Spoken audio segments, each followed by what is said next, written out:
Salam, selamat siang anak-anak, Bapak Ibu sekalian. Mari kita mulai pada siang hari ini. Mari kita puji nama Tuhan, kita tinggal Dia, mari kita pujikan pujian ini dengan sukacita, dengan damai dari Tuhan.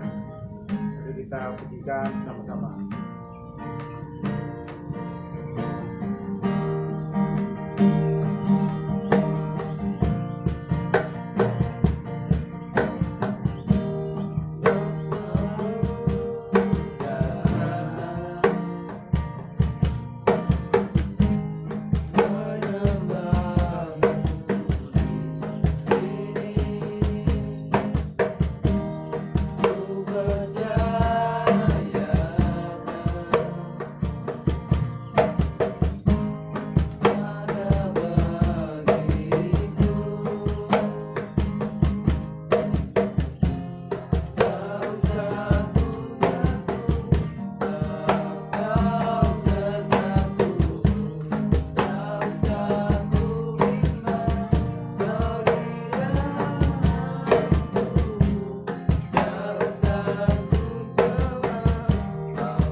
Terima kasih Tuhan Yesus sepanjang kehidupan kami yang selalu ada dalam naungan. Misalnya Kau beracara dalam setiap ibadah kami, dari ibadah ini boleh menyentuh setiap hati kami Tuhan. Yang sakit dipulihkan, yang bermasalah dipulihkan. Kau yakin percaya kasih-Mu selalu ada di depan kami. Biarlah firman pada hari ini, ibadah pada hari ini boleh menerangi kehidupan kami. Terima kasih Tuhan. Kami buka ibadah hari ini dalam tangan. Haleluya. Mari kita pujikan pujian selanjutnya. Biar kasih Allah selalu ada dalam kehidupan kita semua. Kita ada dalam nama Tuhan. Kasih Tuhan Yesus kita ada. Hiasi kehidupanku dengan kemurahan-Mu. Kau rancangkan masa depanku, ku mengharapkan. Tiada terhingga kasih-Mu. Aku ada satu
firman, Kau berbicara di depan kami Tuhan. Pakai telinga kami, hati kami, boleh mendengarkan Kau berbicara pada hari ini, dan kasih damai-Mu menyertai kehidupan kami sekalian. Terima kasih Yesus. Haleluya. Haleluya. Amin. Haleluya. Haleluya. Mari kita sedikit merenungkan dari firman Tuhan di siang hari ini. Mari di siang hari ini kita merenungkan firman Tuhan terambil dalam 2 Korintus 5 ayat 1 sampai 10. 2 Korintus 5 ayat 1 sampai 10. Mari kita baca dari natsnya yang ke-10 yang mengatakan, sebab kita semua harus menghadap tata pengadilan Kristus, supaya setiap orang yang memperoleh apa yang patut diterimanya sesuai dengan yang dilakukannya dalam hidupnya ini, baik ataupun jahat. Amin. Firman Tuhan pada siang hari ini berjudul selagi masih hidup. Nah, selagi masih hidup, apa yang kita lakukan? Apa yang kita berbuat, baik atau tidak baiknya, kita yang tahu. Kita tahu, kita melihat, kita mendengar di dalam TV, radio, dan lain-lain sebagainya, bahwa hari ini adalah hari-hari yang semakin jahat.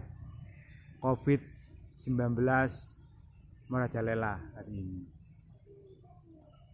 Orang yang terkena banyak yang langsung meninggal. Tuh. Mari kita waspada. Untuk itu semua seperti halnya di rumah sakit banyak. Rumah sakit yang tidak bisa menampung banyak orang yang sakit. Membuka tenda pun tidak muat untuk mereka menampung, dan banyak dokter, ahli-ahli medis yang menolak untuk merawatnya karena mereka takut mereka juga kena.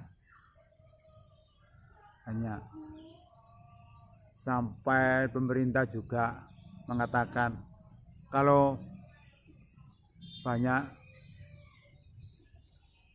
ahli medis yang merawat orang di rumah, mereka akan terkena sanksi pencopotan jabatan mereka sebagai tenaga medis. Itu kasihan. Banyak tenaga medis yang menolak untuk merawat orang-orang sakit karena ganasnya virus COVID-19 itu. Mari kita menjaga firman Tuhan. Firman Tuhan mengatakan bahwa Tuhan selalu mengingatkan kita bagaimana kita hidup. Yang diperhatikan Tuhan bukanlah bagaimana cara kita mati, melainkan bagaimana cara kita hidup. Tuhan melihat bagaimana cara hidup kita. Apakah cara hidup kita sudah jadi berkat atau belum? Apakah hidup kita berkenan pada Tuhan atau belum? Bukan cara kita hidup, bukan cara kita mati. Nah, bukan cara kita mati, tapi cara kita hidup. Orang mati, cara matinya ya seperti itu. Apapun jenis orangnya, tua muda orangnya, matinya tetap sama. Tapi cara hidupnya itu beda. Apakah kita hidup sesuai dengan kehendak Tuhan? Apakah kita hidup semau kita sendiri? Itu tergantung pilihan kita.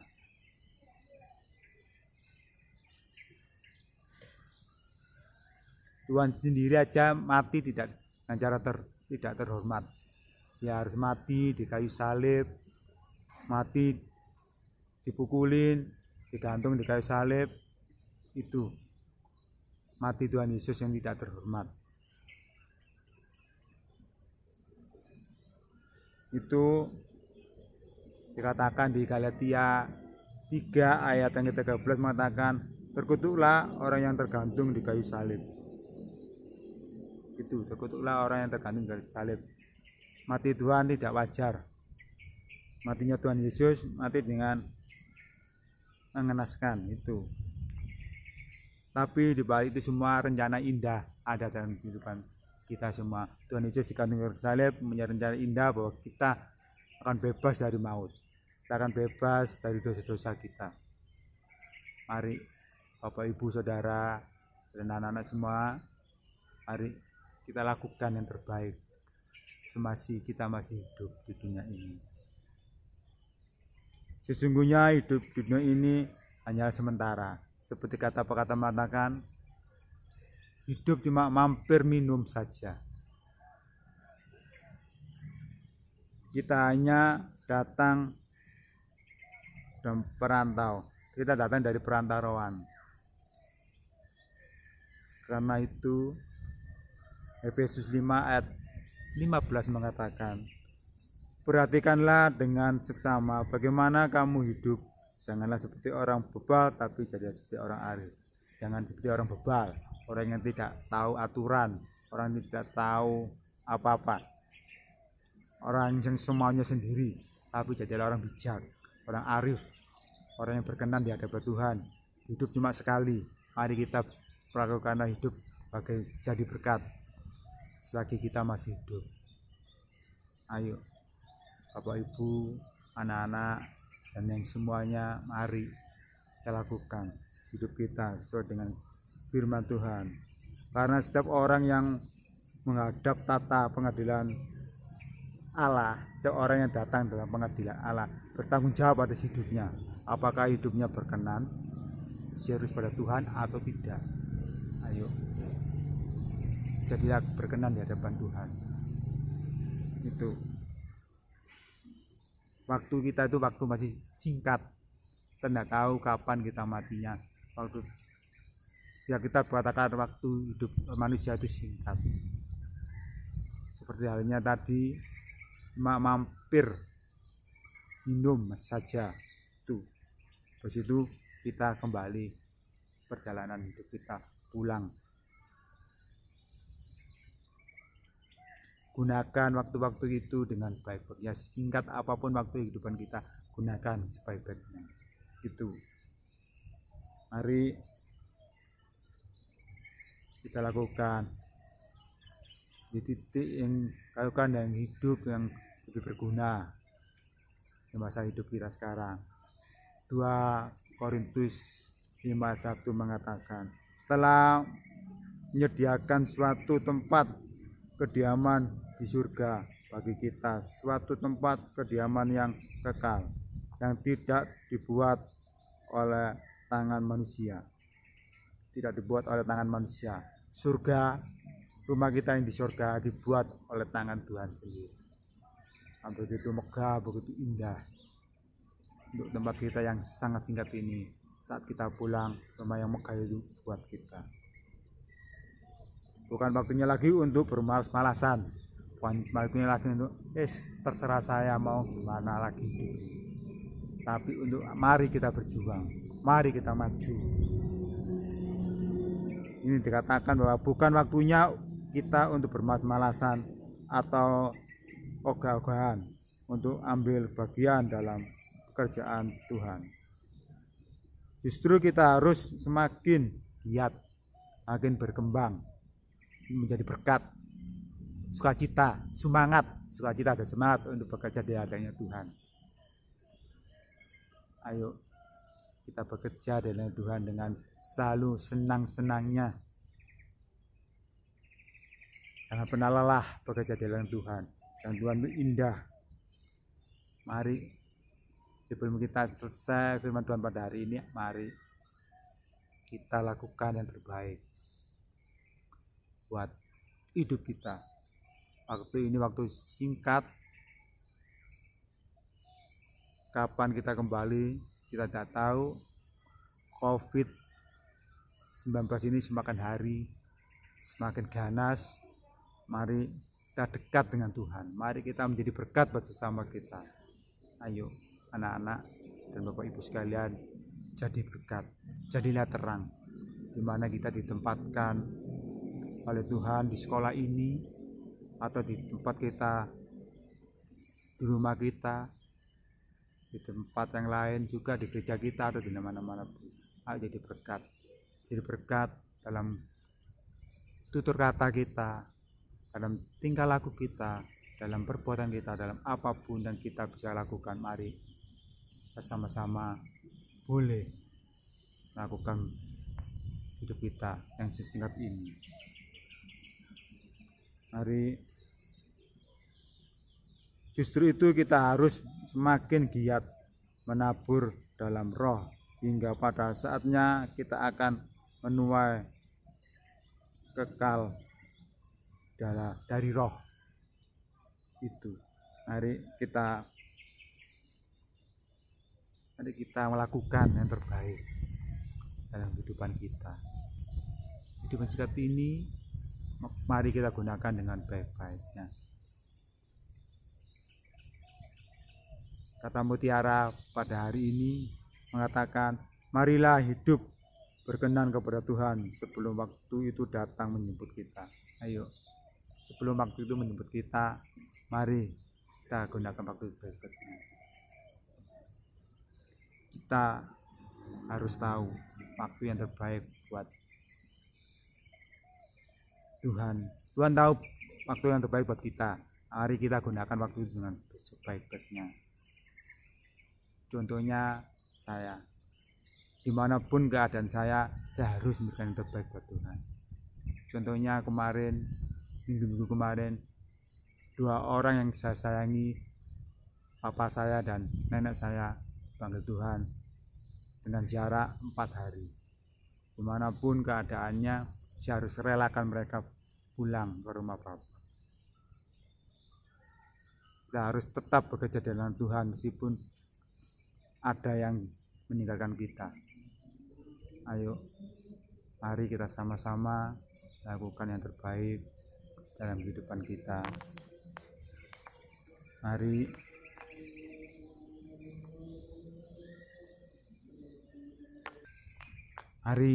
kita gunakan waktu singkat ini dengan baik-baiknya. Terima kasih waktu yang diberikan. Mari kita tetap berpegang teguh, bersandar pada Tuhan. Mari kita terus mengandalkan Tuhan dalam kehidupan kita. Oke, terima kasih waktu yang diberikan. Terima kasih. Mari kita berdoa menutup ibadah pada siang hari ini karena Tuhan. Tuhan, terima kasih atas segala kebaikan dan kemurahan-Mu. Ini kehidupan kami Tuhan. Kami mau kehidupan yang singkat ini kami mau gunakan dengan sebaik-baiknya Tuhan, biar kami boleh berkenan di hadapan-Mu saat kami meninggalkan dunia ini Tuhan. Terima kasih Tuhan, jadikanlah berkat firman Tuhan ini menjadikan rema dan kehidupan kami, biar kami tetap mengandalkan Engkau dalam kehidupan kami Tuhan. Terima kasih Tuhan Yesus, terima kasih Roh Kudus atas segala kebaikan dan kemurahan-Mu dalam kehidupan kami. Terima kasih, ini kehidupan kami. Serahkan semuanya dalam tangan-Mu, masih Yesus. Terima kasih. Semuanya katakan amin. Oke, terima kasih waktunya.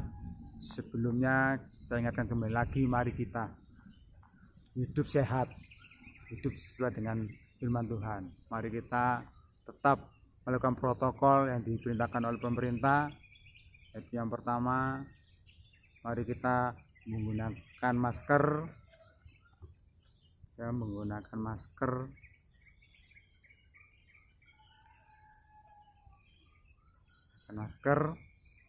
Maskernya double agar kita terhindar dari segala virus. Yang kedua, cuci tangan. Yang ketiga, hindari berkerumunan, jaga jarak, dan tetap di rumah saja kalau tidak ada kepentingan. Terima kasih, sampai bertemu kembali bersama saya Pak Ganes di acara renungan harian, di acara ibadah persekutuan doa SMP 2 YPK di hari-hari dan di waktu-waktu yang lain. Terima kasih, Tuhan Yesus memberkati. Semangat.